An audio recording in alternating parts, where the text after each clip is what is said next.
लाइमोनफोर ओमफ्राय गुबैयै माबे थांखिया जागोन आरो नोंथाङा बै समाव सानदोंमोन नामा जे आंखौ बिजाथि महरै जिहेतु बे समाव क'क्राझाराव मोनगोन होननानै नोंथाङा सानदोंमोन? UPPL हाथाव नङा, हाथाव जादोंबा आरोबाव जोंनि समाजनिफ्राय जोंनि नैबे ओनसोलनिफ्राय BPFआसो गोमोरलांनो हागौ। UPPLआ खिन्थु गोथाङैनो थांनानै थागोन। BTCआ बबे खारनाव जों सेफ जनावसो दं। गावहा पावाराव थायोब्लाल' बिनि जौगानाय बिनि दावगानायनि खोथा बुंगोन, पावाराव गैयाब्लानो बेखौ नोङो डेस्ट्रय खालामनायनि फोजोबस्रांनायनि खोथा बुंगोन। बे मारै नोङो खुगा फेरनै बोरै जानो हायो? दा अपोजिशननि केरेक्टारखौ दिनैहाय हाग्रामा महिलारि बिथांखौबो लानायखौ जों नुवाखै। मानोना गोहोआवल' थानो नागिरबाय थादों।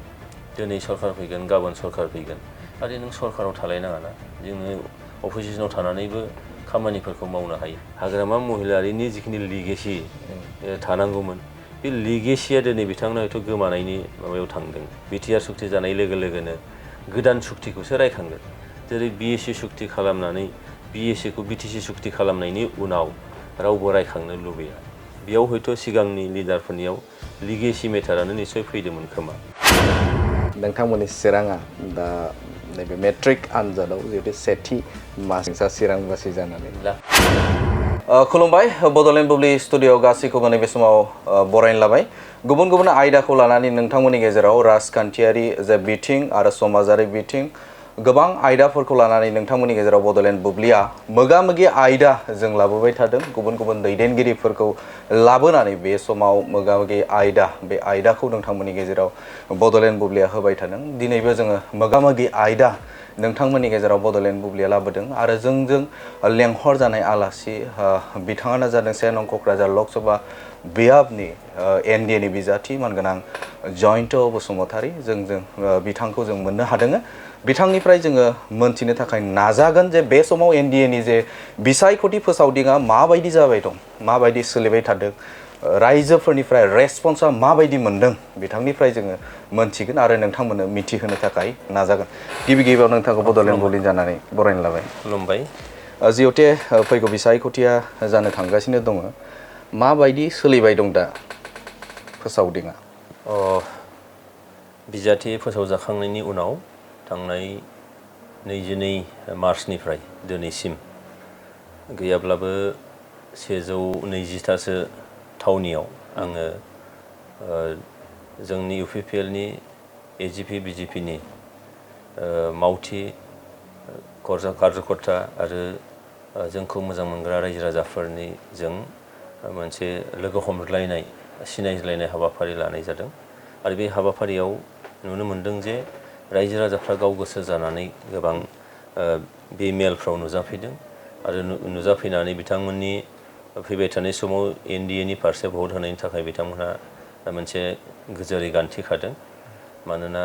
बिथांमोननि बुंनाय बादिब्ला दिनैहाय सरकारनि जिखिनि आसनिफोर, जिखिनि मावथांखिफोर, बियो दिनै समाजनि एखेबारे जोबथा सासे सुबुंनिसिम बे आसनिफ्रा निस्सय मोनहैदों आरो बेनि थाखायनो बिथांमोनहा जोबोद गोजोननाय दं। बे सरकारनि प्रति NDAनि फारसे बिथांमोननि गंग्लायनाया जोबोद दङ, आं बेखौ नुनो मोननाय जादों। एसे सिगाङाव आं थांबावनो नागिरदों, नोंथाङा जिहेतु जेब्ला बिसायख'थिनि नोंथांखौ बिजाथि महरै जेब्ला फोसावनाय जादोंमोन NDAनिफ्राय, नोंथाङा बै समाव सानदोंमोन नामा जे आंखौ बिजाथि महरै जिहेतु बे समाव क'क्राझाराव मोनगोन होननानै नोंथाङा सानदोंमोन? सिगाङाव जों नुनो मोन्दोंमोन जे फोसावदिंफोराव सम सम बुंनायखौ नुनो मोन्दोंमोन जिहेतु सोरबा सोरबा बिजाथि बिनायनि बा मोननायनि, नोंथाङा दाबिदारमोन नामा? बे आंनि थाखाय जोबोद माने मा होनगोन बेखौ सारप्राइज जादों जे बिनाय बाथ्रायाथ' सिखारखायाखैनो, आरोबाव आंनि फारसे जे बेबायदि फैगोन बेखौबो आं मालाबाबो सानफेराखैमोन। नाथाय जोंनि हान्जानि मिरुनि दैदेनगिरिफोर एबा जोंनि UPPL दोलोखौ दैदेननाय जोंनि दैदेनगिरिफ्रा मा नुनानै आंनि फारसे बे बिबानखौ होनो सिगांदों, आङो जोबोद मोनसे सारप्राइज जादोंमोन, गोमोनाय मोनदोंमोन। आरो उनाव मिन्थिनो मोन्दों जे NDA हिसाबैबो बिजाथिखौ हयथ' निस्सय मोनसे लुबैनाय मोनसे दंमोन निस्सय आरो बेबायदिनो गोमोथाव रोखोमै आंनि फारसे बे बिबाना फैदों आरो गिबियाव आङो गावखौनो फोथायनो हायाखैमोन जे बे बिबानखौ जिहेतु आङो MLA हिसाबै दासिमबो फैगौ 2 मे थारिखआवसो बोसोरथाम फुरा जागोन दा बेखायनो आंनि फारसे आं सानथ्राखै मालाबाबो जे बेबायदि बिबानखौ आंनो होगोन खिन्थु जिखियानो जादों दिनै बिबानखौ होबाय जेला UPPL हान्जाखौ आं मोजां मोनो बे सरकारखौ आं मोजां मोनो प्रमद बर' बिथांखौ आं मोजां मोनो दैदेननायखौ आङो जोबोद फोथायो दा बेखायनो क'क्राझार लकसभा समस्तिनिखौ देरहानायनि थाखाय जिफोर स्ट्रेटेजि हयथ' जोंनि मिरुनि दैदेनगिरिफ्रा लादों बा NDA आव लादों आं बेखौ सनमान होदों आरो बे सनमान होनानैनो दिनै आङो बिजाथि महरै दिनैनि थारिखआव निस्सय गसंनांदों जों नुनो मोनदों नोंथांनियाव बा नोंथांजोंनो जुजिलायनाय बिथां बारग' मन्त्रि चन्दन ब्रह्म बिथाङा नोंथांजोंनो जुजिलायदोंमोन आरो बे समाव नोंथांनि जानानै थामहिनबा नोंथांजोंनो बे समाव फैबाय चिरां जिल्ला हिसाबाव BPF नि थासारिया माबायदि जोबोद गोजोननायजों मानगोनां चन्दन ब्रह्म बिथांखौ आङो बरायदों नंगौ जेनेबा थांनाय 2021 मायथाइयाव बिथाङा BPF नि आरो आङो UPPL नि जानानै सिडली बियाबाव मोनसे बादायलायनाय जादोंमोन आरो बे बादायलायनायाव सिडलीनि रायजो राजाया बिथांमोननि जि मेन्डेट बे मेन्डेटखौ आंनि फारसे होदों आरो आङो देरहासार जानो हादों नाथाय दिनै फैयै मानगोनां बिथां चन्दन ब्रह्मआ जे गाव जि दोलोआव दङमोन BPF हान्जायाव बे BPF हान्जाखौ नागारनानै दिनै जोंनि आफादगिरि प्रमद बर' दैदेननाय UPPL दोलोखौ आरो बिनि सान्थौ आरो सानस्रिखौ मोजां मोननानै बे सोरखारनि मावनाय दांनाय गासैबो हाबाफारिफोरखौ मोजां मोननानै बिथाङा दिनैहाय UPPL दोलोआव हाबफैबाय आङो जोबोद गोजोननायजों बरायदों आरो बिथाङा दिनै जोंजों एखे हाबाफारियाव आगान होनानै जोंनि UPPL दोलोनि जिखिनि जोंहा मावथांखिफोर दङ जिखिनि जोंनि मिशन आरो भिजनफोर दङ बेखौ लानानै बिथाङा रायजो राजाफोरनि माने गेजेराव हाबदों आरो बेबायदियैनो दिनै बिथां UPPL आव फैनाय लोगो लोगोनो चिरां जिल्लायाव BPF आव मोनसे बारहुंखा बारदों आरो बे बारहुंखायाव गोबाङानो बुखार जानानै थावरिनो हायै बायदि मोनसे थासारि जादों आरो चिरां जिल्ला हिसाबै जों नायबा नुगोन दिनैनि थारिखआव UPPL हिसाबै बा NDA हिसाबै जोबोद मजबुत मोनसे थासारियाव दङ आरो BPF हिसाबै जों बुंनो हायो जे नैबे MP इलेक्सन सिमाव माखासे मानसिफ्रा हयथ' एसे गोसोखौ हमथानानै दङ खोमा खिन्थु MP इलेक्सननि उनाव चिरां जिल्लायाव BPF आ माबायदि थागोनथाय बेखौ दिनै माने जोङो एसे आन्दाज खालामखानो हायो बेखायनो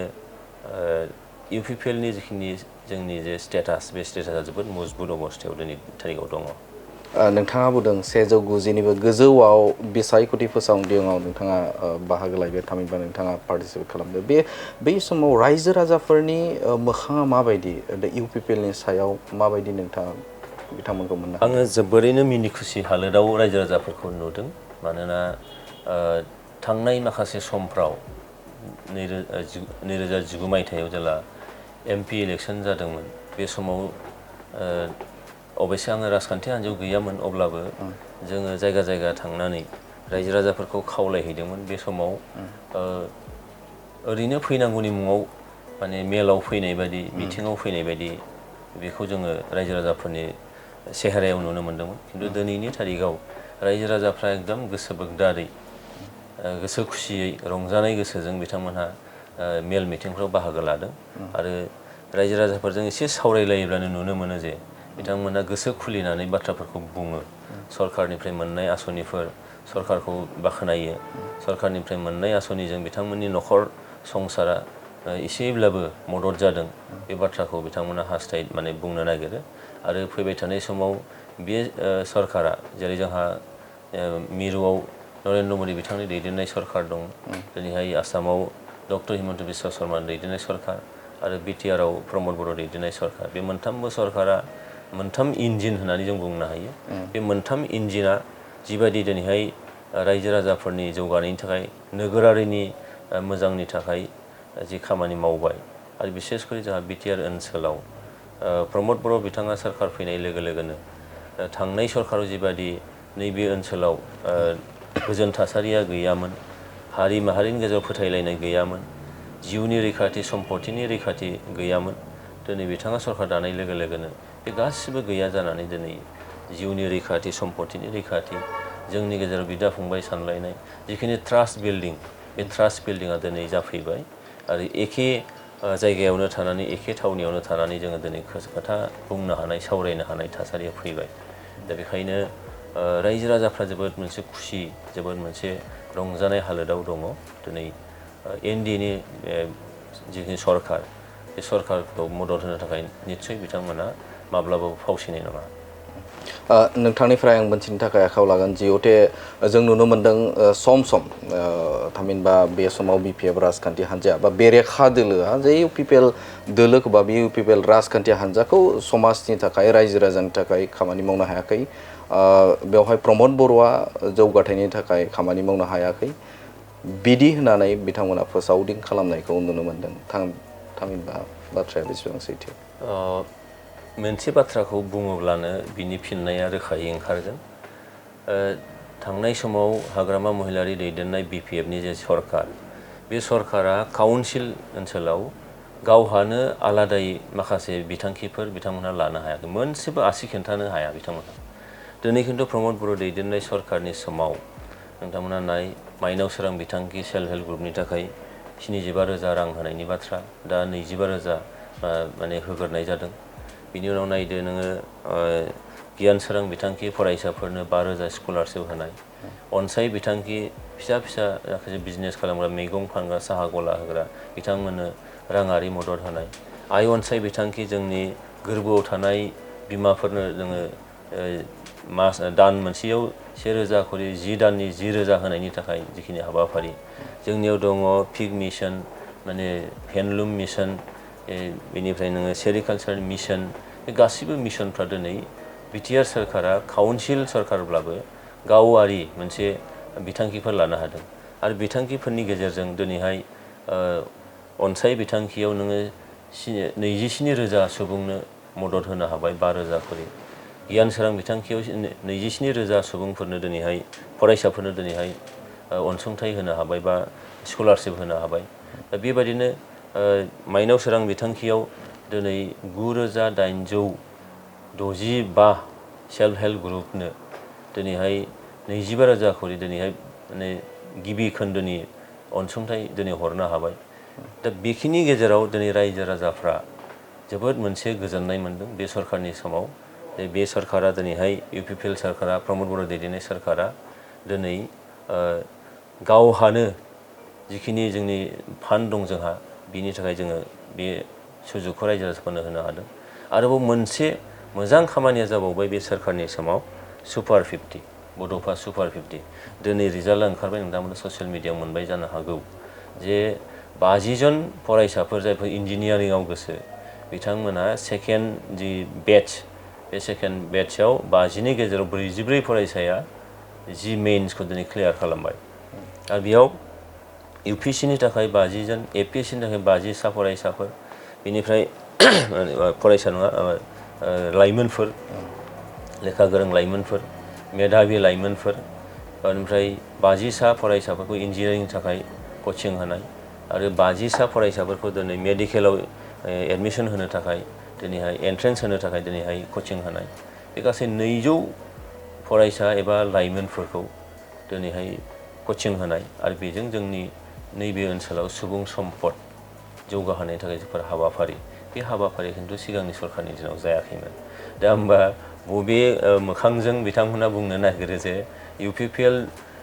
सरकार बा प्रमद बर' दैदेननाय बे सरकारनि समाव जेबो हाबाफारि जायाखै होननानै? बिथांमोना निस्सय बेनि थाखाय खोथा बुंनायनि सिगां बिथांमोना लाजिनांगौ, गन्थं गुदियाव माने दादु जानाय बायदि जादों बिथांमोननिया। दा ओंखायनो जोंनि सरकारा खामानि मावदों, आरो खामानि मावनायखायनो दिनैहाय फैबाय थानाय बिसायख'थियाव जोङो जोबोद मोजां मोनसे थासारियाव देरहालांगोन, बे एकदम सैथो खोथा। रायजोनाव माबे बिथांखिखौ लानानै बे समाव नोंथांमोना फोसावदिं खालामबाय थादों? गुबैयै माबे थांखिया जागोन? नोंथांमोननो बे नोंथांनि चेनेलजों आङो फोरमायनो लुबैदों जे दिनैहाय भारत सरकारा जोंनो होदों रेशन कार्ड जायजों जोङो सासे सुबुङा रेशन कार्डआव नाम थानाय सुबुङा 5 केजि खरि माइरं मोननो हायो बेजों लोगोसेनो आयुष्मान कार्ड दिनैहाय सासे रेशन कार्डआव नाम थानाय सुबुङा 5 लाखनि मेडिकेलनि थाखाय मोनसे बिहा सुबिदा दङ फ्रि अफ माने कस्ट मा होनगोन फ्रि मेडिकेल ट्रिटमेन्ट बिथांमोना मोननो हायो 5 लाख आयुष्मान कार्डनि गेजेरजों बिनि गेजेरजों आरोबाव जायफ्रा रेशन कार्डआव नाम दङ बै न'खरनि गाहेला सुबुङा इसोरा दा खालामथों माबा खारनाव बिथाङा जुदि बोरैबा रुंसारि जायोब्ला दिनै बिथांनि मुङाव 2 लाख रां न'खरनिया मोनगोन गुबुन फारसे डक्टर हिमन्त बिश्व शर्मा दैदेननाय सरकारनि दिनाव दिनैहाय जों बुंनो हायो जे अरुणोदय आसनि बे अरुणोदय आसनिखौ दिनै आरोबाव रेशन कार्डआव नाम थानाय न'खरनि गाहेला आइजो बिथांनि मुङाव दिनैहाय साफ्रोमनोबो रेशन कार्डआव माने मा होनाय जागोन अरुणोदय आसनिखौ होनाय जासिगोन दा 1250 रां मोनदों आरो बेखौ बारायनानै लासैनो 3000 रांसिम खालामहैनाय जागोन दानाव औ दानसेयाव आरो दाननि 10 अक्ट'आव बे फैसाया जिथु हाबो अरुणोदयनिया बेखौ दिनै खालामनो थांगासिनो दं बेनिफ्राय नोङो सेल्फ हेल्प ग्रुपनि साफ्रोमबो सोद्रोमानो जिहेतु 10,000 खरि होनायनि बाथ्रा बेखौ जेखौ होनदों लाखपति महिला बानायनायनि बाथ्रा बे आसनियाबो दिनै दं दिनै आसाम सरकारा नोङो जोंनि हिन्जावसा फरायसाफोरनो एडमिसनाव मदद जानाय बायदि लेखा बायनो हानाय बायदि ड्रेस पाति बायनो हानाय बायदियै निजुत मयना आसनिनि गेजेरजों जायफ्रा हायार सेकेन्डारि फरायगोन बे हिन्जावसा फरायसानो 10,000 जायफ्रा नोङो डिग्री फरायदों बे हिन्जावसा फरायसाफोरनो 12,500 रां होनायनि बाथ्रा आरोबाव दिनैहाय जायफ्रा इउनिभार्सिटि फरायगासिनो दं हिन्जावसा फरायसाफोर बिथांमोननो 25,000 खरि होनाय जागोन जाय आसनिखौ बुंनाय जादों निजुत मयना बिनि अनगायैबो दिनै आसाम सरकारनिफ्राय क्लास 9-10आव फरायनाय फरायसाफोरनो साइकेल राननाय हौवा हिन्जावसा हौवासा गासैनोबो नोंथांमोना नुगासिनो दङ दिनै बे सरकारनि दिनाव स्कुलनि इउनिफर्म दिनैहाय एमइ स्कुलसिम इउनिफर्म होगासिनो दङ मिड डे मिल होगासिनो दङ दा बे आसनिफ्रा दिनै दङ आरो बिनि उनाव नोङो लाइमोन जायफोरा साख्रि माने मावनो गोसो गैया बिजनेस मावनानै थांनानै थानो लुबैयो बे लाइमोनफोर दिनै 2 लाख 3 लाख 5 लाख खरि होनायनि जिखिनि आसनि दङ जोंहा बे आसनिफ्रा दङ दिनै फैदो आरोबाव बिटिआर सरकारनि समाव माबायाव सरकारनि फारसे जुदि जों नायोब्ला नुगोन माइनाव सोरां बिथांखि गियान सोरां बिथांखि आइ अनसाय बिथांखि अनसाय बिथांखि बे बिथांखिफ्रा दिनै दङ pig mission handloom mission sericulture mission goatery mission बे मिशनफ्रा दिनै ओमफ्राय मिल्क मिशन बे मिशनफ्रा दिनै खामानियाव दिनै खाथायजेननो हाबाय दा बे मिशनफोर बे स्किमफोर बे आसनिफोरखौ दिनै रायजो राजाफ्रा जोबोद मोजाङैनो मोनथिगौ आरो मोनसे न'खरावनो ओरैहाय नोङो मा होनदो रेशन कार्ड मोनबाय 5 लाख थाखानि बे नोङो सिकित्सानि मोनसे बेबस्था जाबाय उपरन्थि बेहा आरोबाव 2 लाख थाखा न'खराव माबाफोर रुंसारि जाबाय बायोबा बेखौ मोनगोन आरो आसाम सरकारनिफ्राय नोङो लाखपति महिला निजुत मयना अरुणोदय आसनि दा बे गासैबो आसनिफोरा दिनैहाय सासे मानसिनावनो दिनै सासे सुबुङानो 2-3 आसनिजों बिथाङा दिनै लाब जागासिनो दं मोननो थांगासिनो दं दा बे बेलायाव दिनै UPPL बा जोङो NDA हिसाबै बे माखासे बाथ्राफोरखौ लानानैनो दिनै जों रायजो राजाफोरनि खाथियाव साफैदों आरो रायजो राजाफ्राबो दिनैहाय मोनसे सम दंमोन जे रायजो आरो सरकारनि गेजेराव मोनसे जानथाया बिरादमोन दिनै बे जानथाया गैया जानानै रायजो राजाफ्रा दिनै सरकारनि खाथियाव साफैदों मानोना सरकारा दिनै रायजो राजाफोरनि गोसो गोजोननायनि थाखाय माखासे हाबाफारिफोर बिथांखिफोर लानो हादों आरो बे बिथांखिजों बिथांमोननि न'खर संसार बिथांमोननि फरायसाफोर जोंनि आइजोफोर जोंनि माने जायफ्रानोखि लेखा गोरों लाइमोनफोर बिथांमोना बेखौ मोननो हादों आरो दिनै जों सुबुं सम्पद दानायनि थाखाय बड'फा सुपार 50 जिखौ मिशन दङ बे मिशननि गेजेरजों दिनै बै न'खरासो मोनथिगौ जाय न'खरानोखि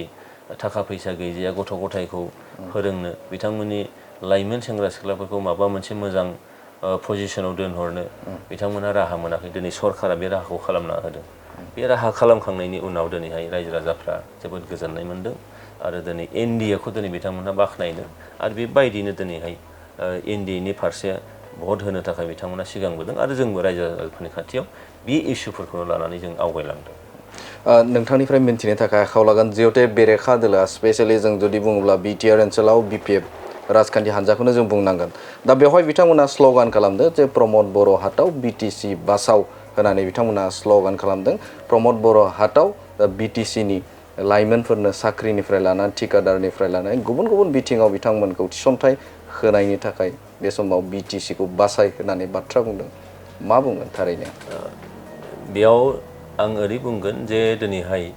बिटिआर सोरखारा 5,000नि बांसिन साख्रि दिनै होनाय जाबाय। फोरोंगिरिफोर, स्कुलनि हेडमास्टारनिफ्राय लानानै लेक्सारारफोरनिफ्राय लानानै दाखालि 10टा कलेजखौ प्रभिन्सियेलाइज खालामनाय जाबाय। बिनि टिचिं स्टाफनिफ्राय लानानै गासैबो अफिसियेल स्टाफफोर बेयाव 5,000सोनि बारा बिथांमोननो साख्रिनि एपइन्टमेन्ट राननाय जाबाय। आरो जोंहा स्पर्ट्सआवबो पिआइ रेंकनि साख्रि होनाय जाबाय। दा बेयाव गरसे फैसाबो दिनै UPPL सरकारा आजावाखै, लायाखै। गरसेबो फैसा होनाङा जासे बिथांमोना गाव गावनि थांनानै थानायनि जिफोर केरियार बेखौ बिथांमोना बानायनानै लानो थाखाय दिनैहाय हाबाय। दा बे बेलायाव जों बुंनो हायो जे थांनाय सरकार बा हाग्रामा महिलारि दैदेननाय सरकार बिपिएफ सरकारनि दिनाव मोनसे बाजार खुलिदोंमोन। एपइन्टमेन्टनि मोनसे बाजार मोनफा मोनफा माने 4 ग्रेडआवनो दिनै नोङो लाख थाखानि मोनसे बाजार सोलिदोंमोन। दिनै प्रफेसारनि होननानै बुङोबा हयथ' 10 लाख 15 लाख बाजारसिम बे दावखोगौमोन। नाथाय जोंनि UPPL दोलो प्रमद बर' दैदेननाय सरकारनि समाव बेबायदि खुनु बाजार जों खुलियाखै, थाइसे फैसा रावनोबो लायाखै। आरो दिनै जों मोनसेल' खावलायदों जे नोंथाङा टिचार जादोंबा फोरोंगिरिबा फोरोंनायखौल' मोजां खालामहै। आरो बेबायदिनो हयथ' दिनै एनकारेज मोनदों आरो दिनै स्कुल एडप्सन खालामदों। बेजों दिनै एनकारेज मोननानै नोंथांमोना नुदों जे लासै लासै जोंनि बिटिआर ओनसोलावबो चिरां जिल्लाया थांनाय बारावबो मेट्रिकआव फार्स्ट पजिसन मोननो हादोंमोन गासै जिल्लाफोरनि मादाव। देग्लायबो बे एखे रेंकखौनो मोनफिननो हाबाय। आरो लासै लासै जोंनि जे पासिं पार्सेन्टेज बे पार्सेन्टेजआ जोंनि बिटिआर ओनसोलावबो बारायबाय थादों। दिनैहाय सारप्राइजिंलि गुबुन गुबुन जिल्लाफ्रा नोङो बा अफिसारफ्रा दिनै सारप्राइज जादों बोरैहाय बे सम्भब जाखो। चिरांबा नोङो बिटिआरआव बोरै सम्भब जाखो। दा बे एकमात्र खार'ना जाहैबाय जे जोङो थाखा फैसा लायाखै, रां माने बाजार खुलिनानै लायाखै, रां लायालासिनो गरसे फैसा होनाजासिनो साख्रियाव हाबनो हादों। बिथांमोननि मरेल जों बुस्टिं होदों जे नोंथांमोनहा थांनानै मोजां सार्भिस खालामहैनांगौ, मोजां मोनसे मेसेज होनांगौ। दा बेखायनो दिनै जाय सरकारा गरसे फैसा लायाजासे दिनै साख्रि होनो हादों बे सरकारखौ हाथाव होननायनि मा बाथ्रा थानो हागौ। जाय सरकारा दिनै सुपार 50 बायदि मोनसे हाबाफारि लानानै दिनैहाय नोङो मोनसे बेटचआव 50 जननि गेजेराव नोङो 44 स्टुडेन्टसा दिनैहाय जि मेइन्सखौ क्लियार खालामनो हाबाय, क्रेक खालामनो हाबाय। गाबोन समफोर UPSCनि थाखाय दिनै जोंनि लाइमोनफ्रा UPSC क्रेक खालामगोन, APSCथ' क्रेक खालामखाबायानो। दा बेयाव बिथांमोननि जिखुनु फिडबेक रायजो राजाफ्रा निस्सय नायदों, गोरों समाजा निस्सय नायदों। आरो बेखायनो बेखिनि बाथ्राखौ जुदि बिथांमोना बुंनो हादोंब्ला थांनाय समावलाय मानोथो बिथांमोना हाथाव जाखो। आरो फैबाय थानाय MP इलेक्सननि उनाव आंथ' बुंनो नागिरदों जे बिपिएफखौ जों नागिरनानै मोननाय नङा निस्सय। गोबां दैदेनगिरिफ्रा जोंनि दोलोआव हाबफैगोन। इभेन जायफ्रा दिनैहाय बिजाथि महरै गसंदों बिथांमोनहाबो निस्सय जोंनि फारसे मोखां नाहराबा बिथांमोनहा निस्सय थानाय नङा। बेनिखायनो बै समाव टिकादारफोरनि मोनसे माबा हयथ' जादोंमोन, ट्रेन्ड मोनसे फैदोंमोन। टिकादारफ्रासो खुंगिरि बायदि मोनसे थासारिमोन। दिनै बे थासारिफोरखौ सोलायनानै सरकार होननाय मोनसे जे बुस्थु जे दङ बेखौ दिनै रायजो राजाफ्रा फिल खालामदों, बेखौ दिनै गनायनानै लादों। बेखायनो UPPL हाथाव नङा, हाथाव जादोंबा आरोबाव जोंनि समाजनिफ्राय जोंनि नैबे ओनसोलनिफ्राय बिपिएफआसो गोमोरलांनो हागौ। UPPLआ खिन्थु गोथाङैनो थांनानै थागोन। थारैनो बेनि गेजेरावनो आं नोंथांनिफ्राय मिथिनो नाजागोन जे बिटिसिआ खैफोदाव होननानै बुंबाय थादों रायजो राजाफोरनि सिगाङाव। जों नुनो मोनदों बिटिसिआ खैफोदाव जानानै दं दा। मा मा खैफोदाव जादों होननानै नोंथाङा साननो हायो बा नोंथाङा बुंनो बे समाव? दिनै नायदो बिटिआर सुक्तिनि गेजेरजों जोंनि थामोनथा सिनायथि बियो गोजोर जादों। बिटिसि सुक्तियाव मोजांखौ मोजां होननांगोन जे बर' रावा 8 सिडुलाव हाबदोंमोन।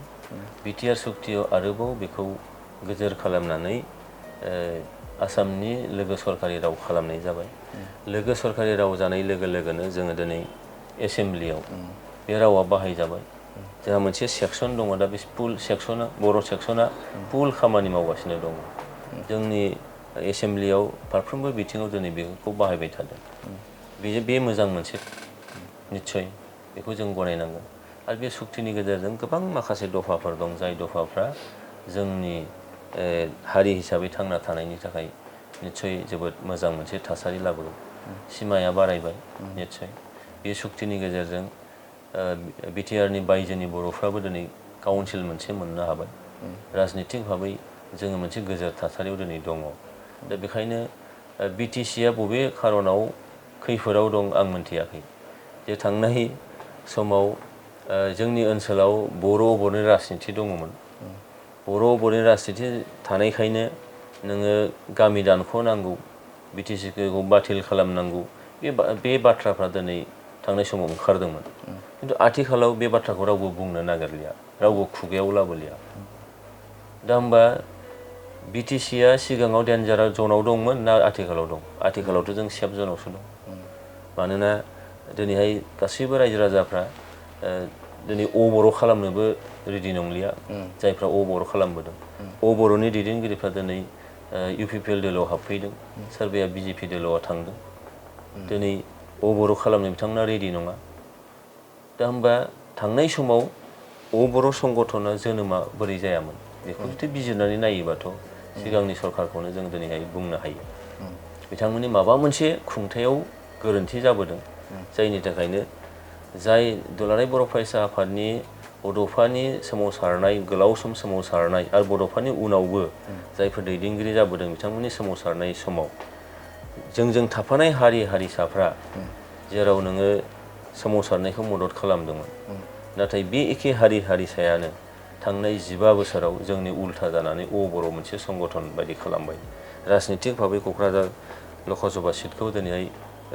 थांनाय गोलाव समाव जिबायदि माने क'क्राझार लकसभा समष्टिखौ सोरबाया सेनानै लांनो हानाय थासारियाव गैयामोन, खिन्थु बेखौ नोङो सेनानै लांदों थांनाय 10 बोसोराव। दा बियो थांनाय सरकारनि मावनाय माखासे गेना गोरोन्थिनि थाखायनो बे थासारिया फैदों। खिन्थु दिनैहाय UPPL सरकार फैनाय लोगो लोगो, प्रमद बर' दैदेननाय सरकार फैनाय लोगो लोगोनो, NDAनि सरकार फैनाय लोगो लोगोनो दिनै बे थासारिफ्रा दिनै गैलिया। बर'खौ रावबो रायखांनो लुबैलिया। दिनैहाय खौसेयैनो थानानै जोङो थांनानै थानायजों लोगोसे बे ओनसोलनि जौगानायनि थाखाय सिन्था खालामदों। बिदा फंबाय सानलायनायखौ दिनै लाबोदों। बेखायनो आथिखालनि समाव बिटिआरआ जेबो खैफोदाव गोग्लैयाखै, खैफोदनिफ्राय उदांसो जादों। सिगांनि सरकारनि समावसो बे खैफोद गोनां निस्सय जादोंमोन। जों नुनो मोनदों जिहेतु आसामनि बाथ्राखौ जों बुङोब्ला साथाम जिहेतु BPFनि MLA दङ, नोंथांमोनजोंनो लोगोसे स्रें-स्रेङै बिथांमोना आसाम आयेन आफादाव बिथांमोना बेरेखानाय बाथ्रा गैया, सरकारजों बिथांमोना फ्ल'र क'अर्डिनेसन थानानै बिथांमोना खामानि मावबाय थादों। दा बे बेलायाव आंनि सोंनो गोनां बाथ्राया बे जे BTCआव बिथांमोना मानि थाखाय बेरेखा जायो, BTC जौगानायनि थाखाय बिथांमोना मानि थाखाय बाथ्रा बुङा, आरो गुबुन फारसेजों जों जुदि नोजोर होयोब्ला बिथां हाग्रामा महिलारि बिथाङा नैबे BTC एसेमब्लियाव बिथाङा बाहागो लाया, नाथाय बिथांमोना आसामनि जौगाथायनि थाखाय बाथ्रा बुङो, नाथाय BTCनि थाखाय मान बिथांमोना बे समाव BTC जौगाथायनि थाखाय साना नामा, बिदि सानो नामा नोंथाङा? साननांगौ बाथ्राया बेनो जाहैबाय जे दिनै जाय ओनसोलखौ लानानै उदां खालामनायनि खोथा सिन्था खालामबोदोंमोन बै लिडारफ्रानो, जाय ओनसोलनि नासयजानायखौ लानानै खोथा बुंबोदोंमोन, बाथ्रा बुंबोदोंमोन, दिनै गोबां खेब आन्दलन, गोबां खेब बिदि सुक्तिनि गेजेरजों दिनै मोनसे पजिसनाव जोङो मोनफैनो हाबाय। आरो बे पजिसनखौ मोनखांनायनि उनाव दिनैहाय बे सुबुंफोरानो दिनै BTC जौगानायनि बाथ्रा बुङाखै, आरो BTC जौगानायखौ माब्ला बुंनो नागिरदों जे गावनि आखायाव सासननि गोहोआ थाब्लासो बुंनो नागिरदों। खिन्थु नोङो मोनसे ओनसोलखौ माने गावहा पावाराव थायोब्लाल' बिनि जौगानाय बिनि दावगानायनि खोथा बुंगोन पावाराव गैयाब्लानो बेखौ नोङो डेस्ट्रय खालामनायनि फोजोबस्रांनायनि खोथा बुंगोन बे मारै नोङो खुगा फेरनै बोरै जानो हायो दा नोङो अपोजिशनखौ जोंनो मानो नांगौ जे गणतन्त्रआ जाहाथे मोजां मोनसे थासारियाव खामानि मावनो हायो गणतन्त्रआ जाहाथे सक्तिशालि जायो बेनिखायनो अपोजिशनखौ नांगौ दा अपोजिशननि केरेक्टारखौ दिनैहाय हाग्रामा महिलारि बिथांखौबो लानायखौ जों नुवाखै मानोना गोहोआवल' थानो नागिरबाय थादों दिनै सरकार फैगोन गाबोन सरकार फैगोन आरो नों सरकाराव थालायनाङाना जोङो अपोजिशनाव थानानैबो खामानिफोरखौ मावनो हायो रायजो राजाफोरनि जौगानायनि खोथा बुङो रायजो राजाफोरनि डिप्राइभ जानायनि खोथा बुङो नाथाय बिथाङा बायहेरायावल' होख्रावबाय थायो बिथाङा जे सासे रेसपन्सिबल सासे पाब्लिक रिप्रेजेन्टेटिभ आरो पाब्लिक रिप्रेजेन्टेटिभा नोङो सदननि सिङाव थानानै एसेमब्लिनि सिङाव थानानै खोथा बुंनांगौ सरकारखौ नों नारसिननांगौ नाथाय बे रलखौ दिनै अपोजिशननि लिडार जानानै बिथाङा लायाखै दा होमबा ओंखायनो आंथ' सानो जे बेयाव लिगेसि मेटारा बिराद खामानि मावदों माने लिगेसि मेटार बे दिनै हाग्रामा महिलारि बिथाङा खालामनाय बिटिसि सुक्ति हाग्रामा महिलारिनि जिखिनि लिगेसि थानांगौमोन बे लिगेसिया दिनै बिथांमोना हयथ' गोमानायनि माबायाव थांदों बिटिआर सुक्ति जानाय लोगो लोगोनो गोदान सुक्तिखौसो रायखांगोन जेरै बिएसि सुक्ति खालामनानै बिएससिखौ बिटिसि सुक्ति खालामनायनि उनाव रावबो रायखांनो लुबैया बेयाव हयथ' सिगांनि लिडारफोरनियाव लिगेसि मेटारानो निस्सय फैदोंमोन खोमा आरो दिनै हाग्रामा महिलारिजों लाफानानै बिथांनि जिखिनि दैदेनगिरिफोर दङ बिथांमोनाव बे लिगेसि मेटारासो बांसिनै खामानि मावदों आरो जे जों खालामनाय सुक्तिया जोंना जेबो नाम थानाय नंलिया गोदानै सोरबा खालामनाय सुक्तियासो फैसिगोन नामा फैसिगोन बे गिनायानो जेब्लाबो बिथांमोनखौ उन होसोबाय थायो आरो बिनिखायनो माब्लाबाबो जे माबा बिटिआरखौ जौगानायनि बाथ्रा बिटिआरनि रैखाथिनि बाथ्रा बिटिआरनि मोजांनि बाथ्रा माब्लाबाबो गुन गाया नाथाय जों बुंनो हायो जे बिटिआर सुक्ति जाखांनायनि लोगो लोगोनो नोंथाङा जुदि गोसोआव दङब्ला बा रायजो राजाफ्रा जुदि गोसोआव दङब्ला हाग्रामानिफ्राय लानानै बै समाव चन्दन ब्रह्ममान बिथां दिनै UPPL आव बिथाङा फैबाय बिथाङाबो इमिडियेटलि सुक्ति जाखांनायनि सानसे साननै सानथामसिमहालागै बिटिआर सुक्तिखौ जोबोद बाख्नायदोंमोन बेजों जोबोद मोजां जाबाय ओरै जासिगोन थोरै जासिगोन होननानै गुन गायदोंमोन नाथाय उनाव नुबाय हयथ' सानफिननो हाबाय जे बिटिआर सुक्तिखौ नोंथांमोना बाख्नायनाय माने नोंथांमोननि लिगेसिया नोङो खोबसिनजासिगोन गोमालांसिगोन दा बे बाथ्राखौ हयथ' सानफिननो हादों लोगो लोगोनो सानथामसोनि उनाव बिटिआर सुक्तिया जेबो गैया बायदिसिना बर'फोरनि सिगाङाव थांनानै मुंसे बुङो हारसाफोरनि सिगाङाव थांनानै मुंसे बुङो मुं सुनायखौनो लाबाय थादों दा बेखायनो लिगेसि मेटारा खामानि मावदों लिगेसिनि मेटारखौ लानानैनो बिथांमोना जेब्लाबो गिदों उन्दुनो हायै मोनसे थासारि जादों खोमा नाथाय साननांगौ जेबो गैया हिस्ट्रिया जेब्लाबो हिस्ट्रि नोंथांनि मावनायाबो थालांगोन हिस्ट्रियाव सोरनिबा मावनायाबो थागोन हिस्ट्रियाव खिन्थु जों मोजांखौसो लुबैदों जेला नङा होमबा मोजांखौ जेब्लाबो बाख्नायनाया मोजांखौ जेब्लाबो नोङो गुन गायनाया सासे मोजां लिडारनि बे मोनसे केरेक्टार जानो हायो बे जेन्टेलमेननि केरेक्टार जानो हायो आरो बे जेन्टेलमेन केरेक्टारखौ जों लानो हायोबा जोबोद मोजां जागौ जों नुनो मोन्दोंमोन सम जों खौरां बिजोङावबो जों हाग्रामा महिलारि बिथांखौ बे स्टेटमेन्ट होनायखौ जों नुदोंमोन बेवहाय बिथाङा बुंदोंमोन जे बिटिआर एकर्डखौ जों जुदि पावाराव फैयोब्ला हुखुमोरगोन होननानै बाथ्रा बुंदोंमोन थारैनो मा बुङो बे सायाव साननो गोनाङाथ' बेनो जे दिनै बिटिआर सुक्तिनि गेजेरजों गामिया लावबाय बड'फा उपेन्द्र ब्रह्मनि सोमावसारनायाव जिखिनि बुरलुंबुथुरनि साहा संकसनिफ्राय सदिया होननानै हुरलुं हुथुं सोमावसारबोनाय जादों नाथाय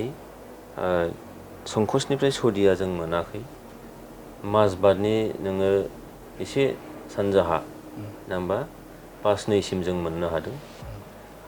खिन्थु दिनैहाय बिटिआर सुक्तिनि गेजेरजों जोङो आरोबाव सिमाया लावनानै गहपुरसिम जे मोनहैबाय थांनाय बिथांमोननि सरकार खुंनाय टाइमसिम 15 बोसोरा बे 15 बोसोराव गहपुर ओनसोला जेरावनोखि थांनाय 1989 मायथाइयाव बै ओनसोलाव गोबां सुबुंफोरा बर' सुबुंफोरा आन्दलनकारिफ्रा दिनै सुबुंफ्रा दानथार जादोंमोन बुथार जादोंमोन दा दिनै गहपुर ओनसोलनि बा सनितपुर ओनसोलनि रायजो राजाफ्रा जेब्लायबो बिथांमोनहा मिजिं खालामनानै दंमोन जे गोदान सुक्ति जायोबा गहपुरा जेरैखि जाया हाबगोन आरो बे मिजिंआ मोगथां महर मोनफैबाय बिटिआर सुक्ति जानायनि गेजेरजों दा होमबा बेयाव जों साफ्रोमबो मानसिया गोग्गानायसो मोननो हानांगौ हाग्रामा महिलारि बिथांनि दैदेननायाव खालामनाय जि सुक्ति बिटिएडि सुक्तिया बै सिमासिम मोनहैयासै प्रमद बर'जों लोगोसे एनडिएफबिनि मोनब्रै ग्रुपआ खालामनाय सुक्ति बे सुक्तिनि गेजेरजों गहपुरसिम जों मोनहैनो हाबाय आरो बे सुक्तिनि गेजेरजों बिटिआरनि बायजोआव थानाय बर'फोरा आरोबाव पिकेडब्लिउएसि मुङै मोनसे काउन्सिल मोनबावनो हाबाय बे जोंनि थाखाय जोबोद गोग्गानांगौसो बाथ्रा जुदि बिटिआर सुक्तिखौनो स्क्रेप खालामफिनोब्ला गहपुरा निस्सय बारायनाय नंलिया बिटिआर सुक्तिखौनो जुदि स्क्रेप खालामनांगौ जायोब्ला दिनै पिकेडब्लिउएसि बिटिआरनि बायजोनियाव थानाय बर' कसारिफ्रा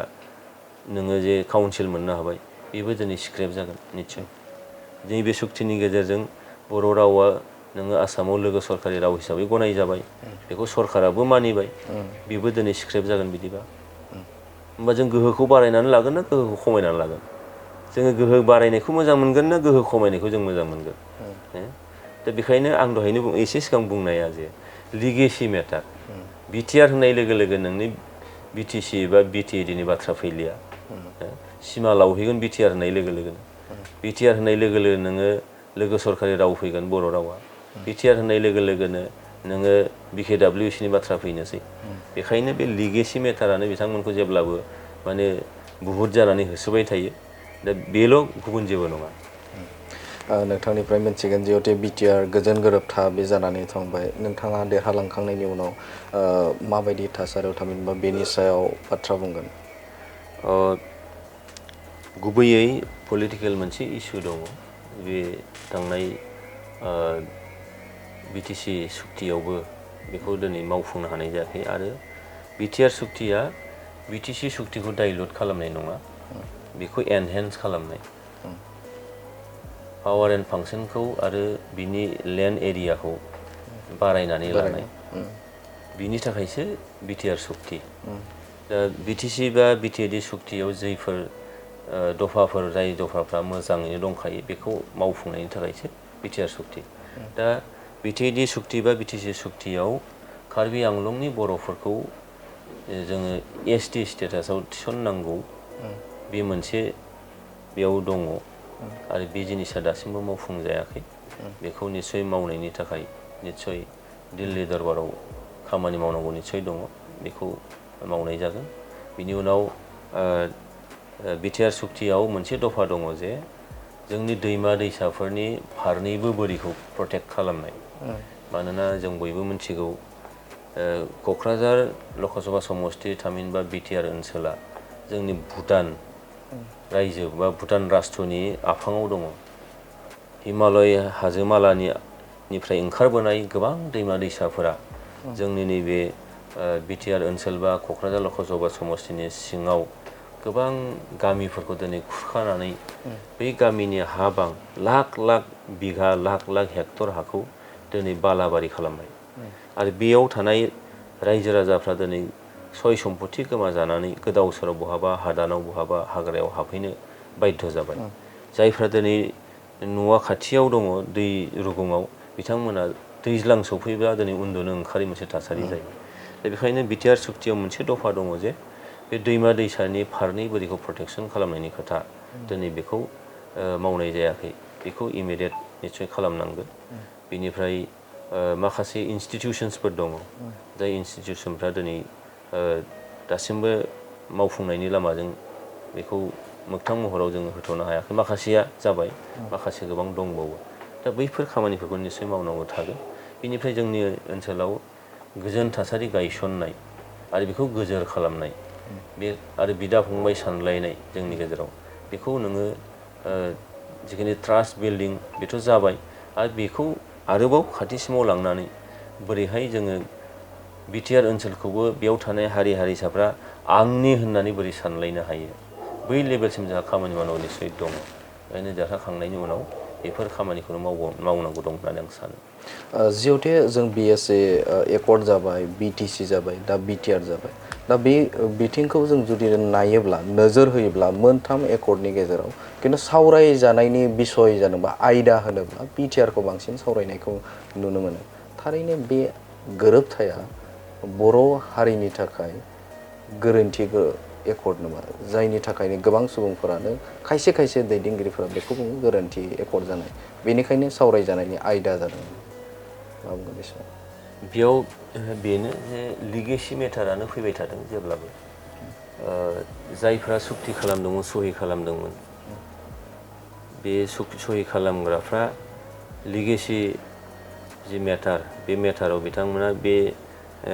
आयदाजोंनो जेब्लाबो होसोजाबाय थादों, बिथांमोना सुख मोनाखै। आरो बेखौनो लानानै माखासेया साना हौवा मोजाङै बिजिरा माया, बिथांमोना जेरै बुंदों बिदिनो थांफाबाय थादों। बाथ्राया बेल'। नङाबालाय BSc सुक्ति जादोंमोन, BSc सुक्तिया नोङो आथिं खर' गैयै बायदि अबस्थामोन। बियो नोङो स्टेट एक्टनि सिङावमोन। बियो बेहा गोसोबादियै बै समाव नोङो प्रफुल्ल महन्त बिथांनि दैदेननाय सरकारा BSc खौ नोङो थुब्ला गेजेराव बस'दोंमोन। साहा 10 किल'मिटार इन्टारनेसनेल बाउन्डारिखौ नोङो BSc आव सोआखैमोन। आरो बबेबा बे BSc नि गेजेराव गोग्लैनाय नोङो वाइल्ड लाइफ सेंसुरिफोर, बेखौ नोङो BSc आव होफायाखैमोन। दा बेबायदि आथिं खर' गैयै माने गज' बेबायदि मोनसे थासारिमोन। आरो बेखौ जोङो उनाव मोनदांनानै आन्दलन खालामफिनबाय। आन्दलन खालामफिननायनि गेजेरजों BSc आव मा लुप हल्सफोर दङ, बे लुप हल्सफोरखौ बाथेनानै दिनैहाय मडिफाइड 6 सिडुल खालामनानै दिनै सुक्ति खालामनाय जादों। आरो बेयाव बर' रावा 8 सिडुलाव गनायजादों। आरो बेबायदिनो आरोबाव जिहेथु जोंहा लामा हान्थिनांगौआ गोजानैनो दंबावोखाय गोदानै आन्दलन खालामफिनदों। आरो बे आन्दलन खालामफिननायनि गेजेरजों BTR सुक्तिखौ निस्सय खालामनाय जादों। आरो बे BTR सुक्तियाव BTC सुक्तिनि जिखिनि 6 सिडुलनि जिखिनि स्पिरिट, बे स्पिरिटखौ इन्टेक्ट दोननानै बेयाव नोङो बाउन्डारिखौ एक्सटेनसन खालामनाय, बिनि पावार एन्ड फांसनखौ एसे एक्सटेनसन खालामनाय, एनहेन्स खालामनाय, आरोबाव ओरैहाय बे काउन्सिलनि बायजोआव थानाय बर'फोरनो नोङो BKWSC मुङै मोनसे स्टेटनि एक्टनि सिङाव नोङो काउन्सिल खालामनाय। दा बे हाबाफारिफ्रा निस्सय जादों। दा बेखायनो मोजांखौ जों जेब्लाबो गनायनानै लानांगोन। आरो मोनफ्रोमबो सुक्तिया जोंनो गोदान माबा मोनसे गोहो निस्सय होदों। बे गोदान गोहोखौ जों गनायनानै लानांगोन। दा बेखौ गनायालासिनो गावनि खालामनाय सुक्तियानो साबसिन, बे बाथ्राखौ बुंनो नागिरनाया बे बोरै जानो हायोबालाय। आरो बेयाव नों नायदो, BTR सुक्ति जाखांनायनि सानथामसो बा सप्तासे सिगांसिमा बे BTR सुक्तिखौ बाख्नायबाय। सप्तासेनि उनाव बे एखे मानसियानो BTR सुक्तिखौ गाज्रि होनबाय। दा होमबा बे खुगा फेरनै बोरै जानो हायो? दा ओंखायनो बेयाव मा रहस्य दंफालाय सिङाव? बे रहस्यखौ जुदि जों बिजिरनानै नायो, अब्ला बेखौनो मोनहैयो जे बे लिगेसि मेटारा, गाव खालामनाय सुक्तिया जे गोमालांनोसै, गावनि नामा जे नोङो सिङाव थानोसै, बे बाथ्रायासो खामानि होदों। आदारवाइज जेबो गैया बेयाव। नोंथांनिफ्राय मिथिनो थाखाय आखायाव लागोन, जिहेतु गुबुन गुबुन जिहेतु हारि माहारिनि दङ, बेवहाय बेसेबांसो नोंथाङा भट मोननायनि आसा दङ? दा जिथु जों NDA हिसाबै दङ, मोनथाम दोलो हिसाबै, BJP, AJP आरो UPPL हिसाबै। दा NDA हिसाबै जोंहा आथिखालाव जों सरकारनि मावनाय बिथांखिफोर, रायजो राजानि खाथियाव जेखौ जों सौहैबाय जेला, रायजो राजाया दिनै आग्रह जानानै दङ भट होनो थाखाय। दा बेखायनो गासैबो बिजनेसखौ नायजोबनानै जों नुदों। जिहेतु जों UPPL हिसाबैबो जोंनि लाइनाव जों बेखौ खामानि मावबाय थादों। आरो जोङो ओरैनो सा साज्रां खामानि मावाखै। थारैनो जोङो मोनसे बुथआव बेसेबांखिनि भट मोननो हागौ, बेखौबो सानख'नानै दिहुननाय बायदि। आरो बेखायनो जों एकदम बिखा फोरदानानै बुंनो हादों जे जों एसेखिनि मोनगोन। आरो एखेखौनो दिनै BJP आबो गावनि लाइनाव खालामदों, आरो दिनै AJP आबो खालामदों। दा बे मोनथामखौ ज' खालामनानै नायबा जों नुयो आथिखालाव क'क्राझार लकसभा सीटआव 14,70,000सो भट दङ बिनिनो 75 कास्टिं जुदि जायो 11 लाख 11 लाख 29,000 बा 30,000सो जाहैनो हायो बिनि गेजेराव एनडिए हिसाबै दिनैनि तारिखआव जिखिनि गासैबो हारि माहारिफोरनि जेखौ हाबनानै खामानि मावनानै जे मोनदांबाय बेनि गेजेराव जों दिनै बुंनो हायो जे जोङो 70% भट शेयार मोननो थांगासिनो दं 70% भट शेयार मोनोब्ला जोङो 6-7 लाखसो भट मोनगोन दा होमबा 11 लाखनि गेजेराव 6-7 लाखसो भटआ जुदि जों एनडिए हिसाबै मोनोब्ला गुबुन हानजा बा गुबुन बिजाथिनि फारसे आरो मा थाहैबावो दा बेखायनो जोङो जोबोद मोजाङै देरहागोन क'क्राझार लकसभा समष्टियाव बे सीटआव बेयाव खुनु डाउट गैया जुजिनाय जागोन नामा सोरजोंबा बे समाव 6-7 लाखसो भट मोनखांनायनि उनाव थाबावखौ बेसेबां 11 लाखनि गेजेराव 7 लाखसो जुदि जों मोनहैयोब्ला होमबा बेसेबां थाखो 3 लाख 3 बा 4 लाख थाबाय बे 4 लाखआव नोङो मेजरलि मोनथाम हानजा बिपिएफ थाबाय कंग्रेस थाबाय जिएसपि थाबाय दा बे मोनथाम हानजाया बे 4 लाखखौ जुदि रानलायलायोबा दा जोंखौ मोनहास'नो हानाय अबस्थायावनो गैया जों बेसेबांबा सिगाङाव आवगायनानै दं बेखायनो जुजिलायनायनि बाथ्राखौ जों नुहुराखै जों जोबोद गोरलैयैनो एनडिए हिसाबै बे क'क्राझार लकसभा समष्टियाव आं देरहागोन बे एकदम रोखा अबर'नि दोहौआ माबायदि दं दा दिनैनि तारिखआव अबर' होननानै बुङोबा बेबायदि गैलिया मानोना अबर'नि दोहौ फैनो हाथावथाव थावनिफोरखौ दिनैहाय तामुलपुर समष्टिखौ नायदो बेखौ दिनै दरं उदालगुरि दाननानै हरनाय जाबाय आरो ओरैहाय बरमा भबानिपुर सरभग आरो गसाइगावनि तामारहाट बे ओनसोल गासैखौबो नायोब्ला माखासेया बरपेटायाव थांबाय माखासे ओरै तामारहाटआ नोङो धुबुरियाव थांबाय बेखौ ज' खालामोबा 3 लाखनि बारा भटआ दिनै क'क्राझार लकसभा समष्टिनिफ्राय दानजाहरबाय आरो बे 3 लाख भटारनि गेजेरावनो थांनाय समाव क'क्राझाराव देरहालांनाय एमपिआ जोबोद मोजां भट मोननो हादोंमोन दा दिनै बे गैलाब्ला आरो बे ओनसोलावनो काउन्सिलनि बायजोआवखामोन नालाय बे ओनसोलावनो हिराचरना बा थांनाय समनि एमपिआ देरहानो हानाय अंकनि देरहानो हानाय अनजिमानि भट मोनदोंमोन दिनै बे आथिखालाव गैलिया आरो अबर'नि लिडारफोरा दिनैहाय UPPL आव जयनिं जाफैबाय बिजेपिआव जयनिं जाहैबाय आरो अबर' हिसाबै दिनै बिथांमोना अबर' बे मोनसे कमिउनेल मोनसे सोदोबखौ दिनै लाबोनो थियारि नङा बेनिखायनो जोङो UPPL हिसाबै दिनैनि तारिखआव जोबोद मोजां मोनसे पजिशनाव दङ एनडिए हिसाबै जोबोद मोजां पजिशनाव दङ आरो अबर'नि जिखिनि बाथ्रा बे बाथ्राया एबाराव जेबो खामानि होनाय नङा मिथिनो थाखाय आखायाव लागोन जिहेते नोंथांमोननि चिराङा दा नैबे मेट्रिक आनजादाव जिहेतु सेथि मासियाव थामहिनबा आसामनि गेजेरावनो सेथि मोननो हाबाय आरो गुबुन फारसेथिं लाखि होननानै बुंनांगोन नोंथांमोननि चिरांनिफ्रायनो सानै एमपि थामहिनबा नोंथांबो थाबाय गुबुन फारसेथिं बेरेखा दोलोनाबो बे समाव थाबाय लाखि फिल खालामो नामा एज ए नोंसा चिरांबासि जानानै लाखि हिसाबै नङा बे कइन्सिडेन्ट जाहैबाय जे बोरैबा बोरैबि बे हयथ' बेबायदि फैफ्रांबाय बेयाव सानखा हखा मावनाय बाथ्रा नङा बियो कइन्सिडेन्टलि जानाय बाथ्रासो आरो चिरां हिसाबै मेट्रिकआव बयनिख्रुइबो सिगांसिन जे मोनसे रिजाल्ट देखायनो हाबाय फार्स्ट पजिशन लानानै सारा आसामनि गेजेराव बियो बुंनांगोन जे प्रमद बर' दैदेननाय बा बिथाङा जिथु एजुकेशन डिपार्टमेन्टखौ नायबाय थादों प्रमद बर' बिथाङा एजुकेशन डिपार्टमेन्टखौ नायनो आखायाव लाजेननायनि उननिफ्रायनो स्कुल एडप्शन मोनसे हाबाफारि लादों आरो बे स्कुल एडप्शनाव बिटिआर ओनसोलाव थानाय अफिसार्सफोर बेनि पाब्लिक रिप्रेजेन्टेटिभफोर गासैखौबो मोनफा मोनफा स्कुल बा मोननै स्कुल एडप्ट खालामनो होदों जे बे स्कुलाव क्लास माबायदि सोलिनो हायो बेयाव फोरोंगिरिफ्रा माबायदि दं गैया बेयाव माबा आरो जेंनाफोर दं नामा डेस्क बेन्चफोरनि जेंनाफोर ब्लेकबर्डफोरनि जेंनाफोर फिसा फिसौ माखासे जेंनाफोरखौ जायफोरखौ जों इमिडियेटलि सुफुंनानै होनो हायो दा बेखौ बे स्कुल एडप्शननि गेजेरजों नायनाय जादों आरो बेजों जोंनि बिबानगिरिफोर एडप्टरफ्रा बे स्कुलाव थांनाय लोगो लोगो फोरोंगिरिफोरनि गेजेराव मोनसे जावरिखांनाय फैदों आरो मोनसे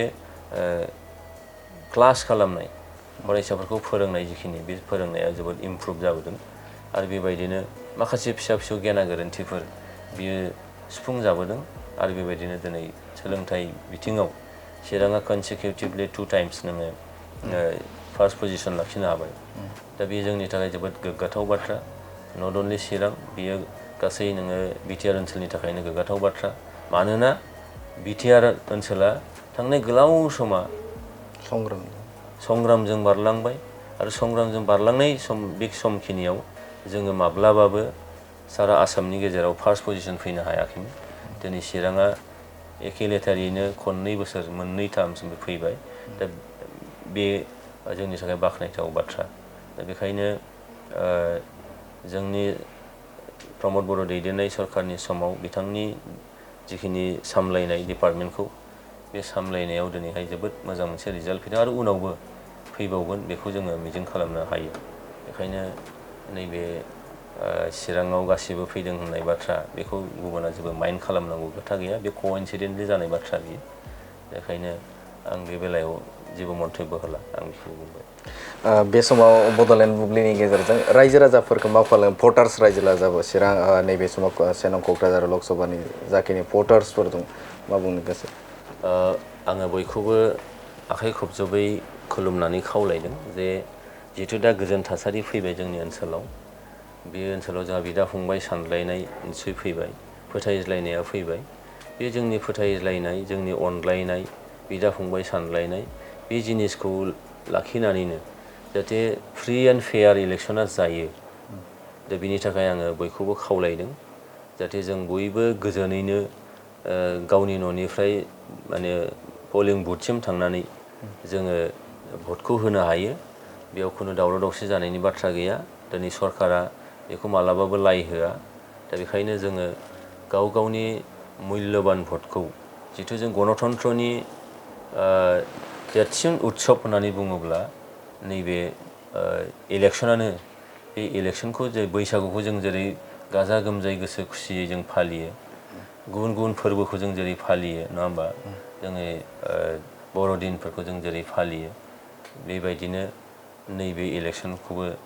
जोङो बे फोरबो हिसाबै लानानै फोरबोआव रंजा बाजायै जोङो फालिनांगौ नांलाय खमलायनि बाथ्रा गैया बेखायनो बयबो गावनि बेसेन गोसा भटखौ गाव गावबागावनि फसायनाय बिजाथिनो जाहाथे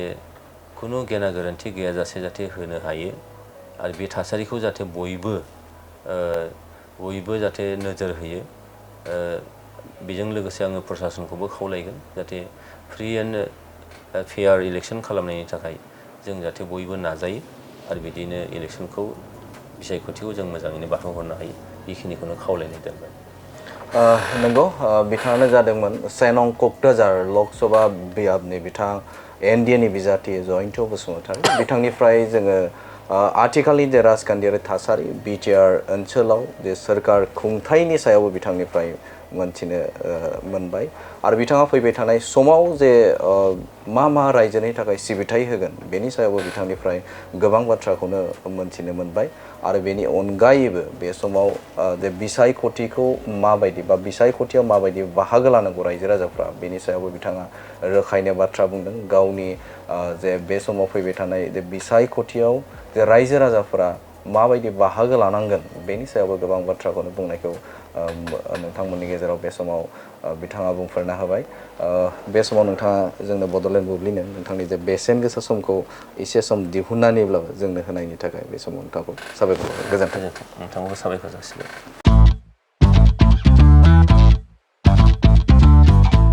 गोजोनथाव खौरां नोंथाङा नोंथांनि गला एबा अफिस फसंथानफोरखौ जोंख्लाब माख्लाब साजायनो गोसो गैया नामा नोंथांनि गलाफोरखौ बायदि बायदि रोखोमनि जोंख्लाब माख्लाब खालामनानै साजायनो थाखाय क'क्राझार नोगोरनि सिङाव थानाय गौरां भेलि हटेल साखाथियाव सानिक्य आर्ट एन्ड डिजाइन गलाया लानानै फैदों बायदि बायदि रोखोमनि आर्ट डिजाइन क'क्राझार नोगोरनि सिङाव थानाय गौरांबिलि हटेल साखाथियाव चाणक्य आर्ट एन्ड डिजाइन गलाया नोंथांमोननि थाखाय लानानै फैदों नोंथांनि गलाखौ जोंख्लाब माख्लाब खालामनो गोबां रोखोमनि आर्ट डिजाइन। बेफोर आर्ट डिजाइनफोरनि गेजेराव दं 3D signboard, 2D signboard, acrylic trophy, SAP panel, name plates, रेट्र, रिफ्लेक्टिभ साइनबोर्ड, नियन साइनबोर्डफोरनि आर्ट डिजाइनफोरखौ नोंथाङा चाणक्य आर्ट एन्ड डिजाइन गलानिफ्राय मोनफुंनो हागोन। बेनि अनगायैबो इनग्रेविं सार्भिस, आर्क्राइलिक लेटार काटिं, MDF जालि काटिं, लग', ग्राफिक्स डिजाइन आरो कास्टमाइज गिफ्ट आइटेम्सफोरखौ नोंथांमोननि गलानि थाखाय चाणक्य आर्ट एन्ड डिजाइन गलाया लानानै फैदों आर्ट डिजाइन। गोबां बाथ्रा मिथिनो थाखाय नोंथाङा नैबे 9706125636 6900981649 जानबुं नम्बरनि गेजेरजों खौरां लाहरनो हागोन।